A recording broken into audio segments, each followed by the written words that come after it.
Price effect, cross price effect क्या होता है कि रिलेटेड गुड्स की प्राइस में चेंज होने की वजह से क्वांटिटी डिमांडेड को क्या फर्क पड़ता है। Cross price elasticity, related goods दो तरीके के होते हैं आपके, substitutes and complementary. Substitutes for example tea and coffee, अगर टी की प्राइस बढ़ती है तो कॉफ़ी की डिमांड बढ़ जाती है, और टी की प्राइस कम होती है तो कॉफ़ी की डिमांड भी कम हो जाती है। उन दोनों में कैसा रिलेशनशिप हुआ बच्चों, पॉजिटिव या फिर डायरेक्ट रिलेशनशिप हुआ। कॉम्प्लीमेंट्री गुड्स जो एक साथ डिमांड किए जाते हैं या एक दूसरे की डिमांड को कंप्लीट करते हैं, उन्हें क्या कहते हैं, complementary goods. For example car and petrol, अगर कार की प्राइस बढ़ती है तो पेट्रोल की डिमांड कम हो जाती है, और कार की प्राइस कम होती है तो पेट्रोल की डिमांड बढ़ जाती है। उन दोनों में कैसा रिलेशनशिप हुआ, नेगेटिव या फिर इनवर्स रिलेशनशिप हुआ। अगर टी की प्राइस बढ़ती है तो कॉफ़ी का डिमांड कर्व कहाँ शिफ्ट हो जाएगा, राइटवर्ड या फॉरवर्ड शिफ्ट हो जाएगा। क्यों, क्योंकि चाय वाले लोग भी कॉफ़ी पीना शुरू कर देंगे। पर अगर टी की प्राइस कम होती है तो कॉफ़ी का डिमांड कर्व लेफ्टवर्ड या बैकवर्ड शिफ्ट हो जाएगा। क्यों, क्योंकि कॉफ़ी वाले कुछ लोग भी चाय पीना शुरू कर देंगे। तो इनमें पॉजिटिव या डायरेक्ट रिलेशनशिप होता है, तो अगर एक की प्राइस बढ़ती है तो दूसरे का डिमांड कर्व राइटवर्ड शिफ्ट होता है, और अगर एक की प्राइस कम होती है तो दूसरे का डिमांड कर्व लेफ्टवर्ड या बैकवर्ड शिफ्ट हो जाता है। अगर आप कॉम्प्लीमेंट्री गुड्स की बात करते, अगर आप कॉम्प्लीमेंट्री गुड्स की बात करते तो कॉम्प्लीमेंट्री गुड्स की क्या है यहाँ पे, complementary goods for example car and petrol.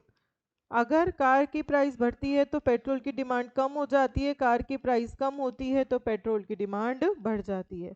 तो अगर अपन इनके डिमांड कर्व्स की बात करते, increase in price of car, अगर कार की प्राइस बढ़ गई तो बच्चों ये पेट्रोल का ओरिजिनल डिमांड कर्व था। कार की प्राइस बढ़ते ही लोग गाड़ियां कम खरीदेंगे तो पेट्रोल भी उनको कम चाहिए होगा। तो पेट्रोल का डिमांड कर्व मेरा कहाँ शिफ्ट हो जाएगा, लेफ्टवर्ड या फिर बैकवर्ड शिफ्ट हो जाएगा। तो पेट्रोल का डिमांड कर्व कहाँ शिफ्ट हो जाएगा, लेफ्टवर्ड या बैकवर्ड शिफ्ट हो जाएगा।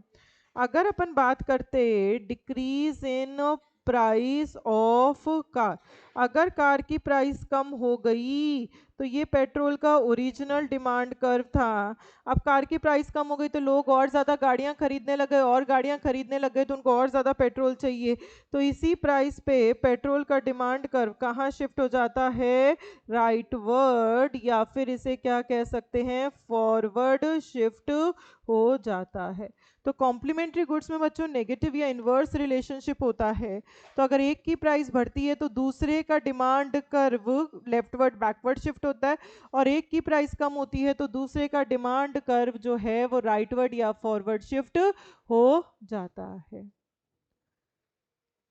क्रॉस प्राइस इलास्टिसिटी का फॉर्मूला देखो, नॉर्मल प्राइस इलास्टिसिटी का फॉर्मूला क्या था, P upon Q into delta Q upon delta P.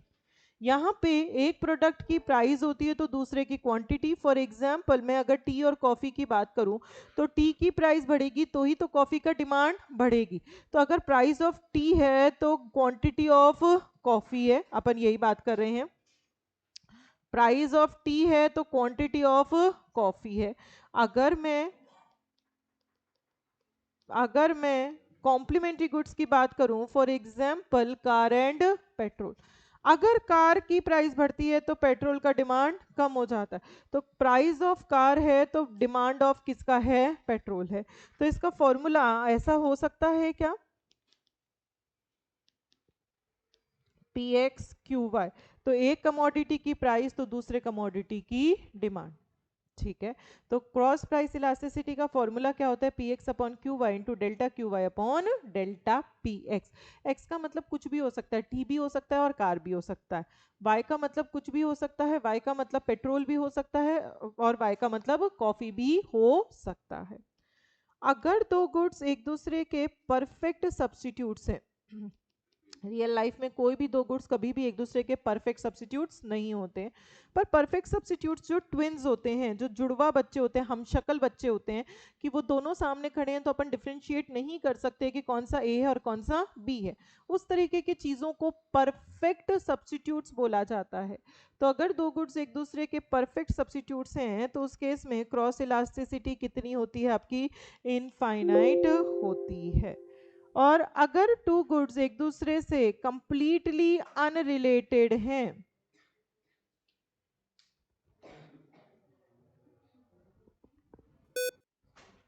अगर दो गुड्स एक दूसरे से कंप्लीटली अनरिलेटेड हैं, कंप्लीटली अनरिलेटेड मतलब बिल्कुल भी कनेक्टेड नहीं है, for example scooter and pastry, इन दोनों में कोई कनेक्शन नहीं है, दोनों इंटायरली डिफरेंट हैं, तो उस केस में आपकी क्रॉस इलास्टिसिटी कितनी होती है? 0। अगर दो गुड्स एक दूसरे के परफेक्ट सब्स्टिट्यूट्स हैं तो क्रॉस इलास्टिसिटी कितनी होगी? इनफाइनाइट। और अगर दो गुड्स एक दूसरे से कंप्लीटली अनरिलेटेड हैं तो क्रॉस इलास्टिसिटी कितनी होगी? 0। अगर दो गुड्स एक दूसरे के सब्स्टिट्यूट्स हैं, जैसे कि टी और कॉफी होता है, तो हर बार क्रॉस इलास्टिसिटी कैसी आएगी बच्चों? पॉजिटिव ही आएगी, क्योंकि इन दोनों के बीच में रिलेशनशिप कैसा होता है? पॉजिटिव या फिर डायरेक्ट रिलेशनशिप होता है। अगर दो गुड्स एक दूसरे के कॉम्प्लीमेंट्री गुड्स हैं, for example car and petrol, तो वहां पे आपकी क्रॉस इलास्टिसिटी कैसी आएगी? नेगेटिव, क्योंकि उनके बीच में रिलेशनशिप कैसा होता है? नेगेटिव होता है। तो ये 4 पॉइंट्स हैं जो हमें ध्यान में रखने हैं कि अगर दो गुड्स एक दूसरे के परफेक्ट सब्स्टिट्यूट्स होते हैं तो क्रॉस इलास्टिसिटी कितनी आएगी? इनफाइनाइट। अगर दो गुड्स एक दूसरे से कंप्लीटली अनरिलेटेड हैं तो क्रॉस इलास्टिसिटी कितनी आएगी? 0। अगर दो गुड्स एक दूसरे के सब्स्टिट्यूट्स हैं तो क्रॉस इलास्टिसिटी कैसी आएगी? पॉजिटिव। और अगर दो गुड्स एक दूसरे के कॉम्प्लीमेंट्री हैं तो क्रॉस इलास्टिसिटी कैसी आएगी? नेगेटिव आ जाएगी। यहाँ तक क्लियर है? तो अपन ने 3 तरीके की इलास्टिसिटी पढ़ ली। कौन सी? Price elasticity, income elasticity and cross elasticity.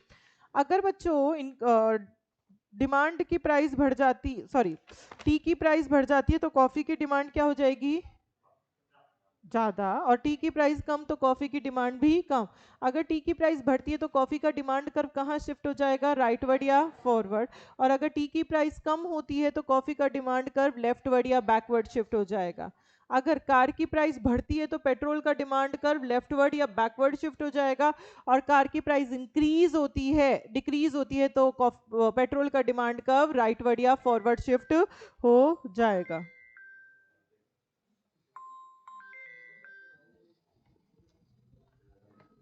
Next अपन पढ़ेंगे that is advertisement elasticity.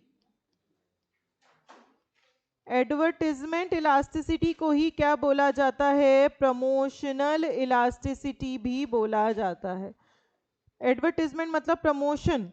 Generally इसका फॉर्मूला क्या होता है? Percentage change in quantity demanded divided by percentage change in advertisement expenditure. Generally माना जाता है कि अगर आप एडवर्टीजमेंट पे अपना खर्चा बढ़ाते हैं तो डिमांड भी बढ़ती है, और एडवर्टीजमेंट पे खर्चा कम करेंगे तो डिमांड भी कम होगी। तो इन दोनों में कैसा रिलेशनशिप होता है? पॉजिटिव या डायरेक्ट रिलेशनशिप होता है। फॉर्मूला क्या होता है? P upon Q into delta Q upon delta P. यहाँ P की जगह कौन सा डिटर्मिनेंट आ गया? A।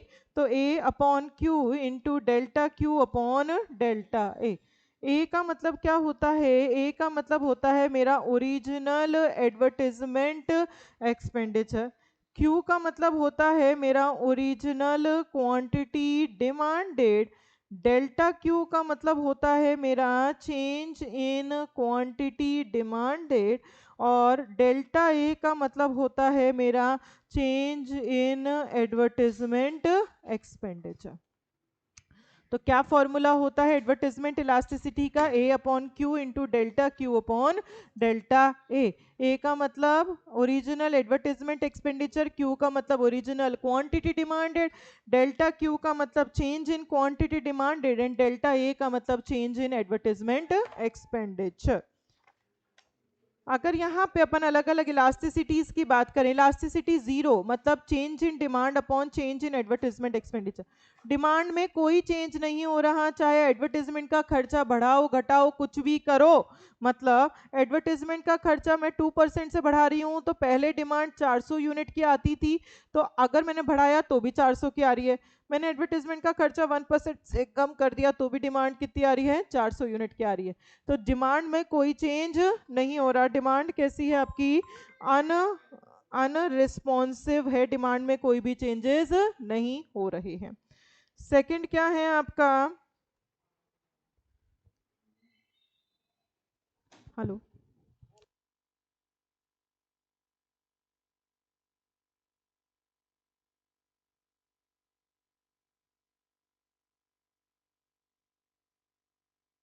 अगर अपन बात करें elasticity greater than one, formula क्या होता है? Percentage change in demand upon percentage change in advertisement expenditure. अगर डिमांड में चेंजेस ज़्यादा होते हैं as compare to changes in advertisement expenditure. For example, मैंने एडवर्टाइजमेंट का खर्चा तो 2% से बढ़ाया, पर उसकी वजह से अगर मेरी डिमांड 5% से बढ़ गई तो इलास्टिसिटी कितनी आ जाएगी बच्चों? Greater than one. देन अगर अपन बात करें elasticity less than one, formula क्या होता है? Percentage change in demand upon percentage change in advertisement expenditure. अगर डिमांड में चेंजेस कम होते हैं as compare to changes in advertisement expenditure. मैंने एडवर्टाइजमेंट पे तो खर्चा 10% से बढ़ा दिया, बट उसकी वजह से सिर्फ डिमांड 2% से बढ़ी, तो वहां इलास्टिसिटी कितनी हो जाएगी आपकी? Less than one. देन एक होता है यहाँ पे that is elasticity is equals to one. Is equals to one मतलब डिमांड में जितने चेंजेस हुए उतने ही आपके एडवर्टाइजमेंट एक्सपेंडिचर में चेंजेस हो रहे हैं। फॉर एग्जाम्पल, एडवर्टाइजमेंट का खर्चा अगर आपने 5% से बढ़ाया तो डिमांड भी कितने परसेंट से बढ़ गई? मेरी 5% से बढ़ गई, तो वहां इलास्टिसिटी कितनी आ जाएगी? Equals to one. तो इलास्टिसिटी ग्रेटर देन वन होती है तो उसे क्या कहा जाता है? Elastic. Elasticity less than one होती है तो उसे क्या कहा जाता है? Inelastic. और इलास्टिसिटी इक्वल्स टू वन होती है तो उसे क्या बोला जाता है? यूनिट या फिर यूनिटरी इलास्टिक बोला जाता है। तो अपन ने चारों तरह की इलास्टिसिटीज पढ़ ली। कौन सी बच्चों? Price elasticity, income elasticity, cross elasticity and advertisement elasticity. आज इतना ही पढ़ेंगे, बाकी का कल कंटिन्यू करेंगे।